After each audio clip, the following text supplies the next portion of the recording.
Meaning of feces.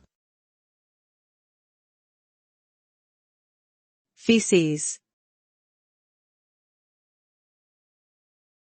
Feces. Feces. Feces. Feces refers to the solid waste matter that is eliminated from the body during bowel movements. It is comprised of undigested food, bacteria, and other substances that have been processed by the digestive system. Feces can vary in color, texture, and odor depending on a person's diet and health. It is typically expelled from the body through the rectum and anus and is considered a form of bodily waste.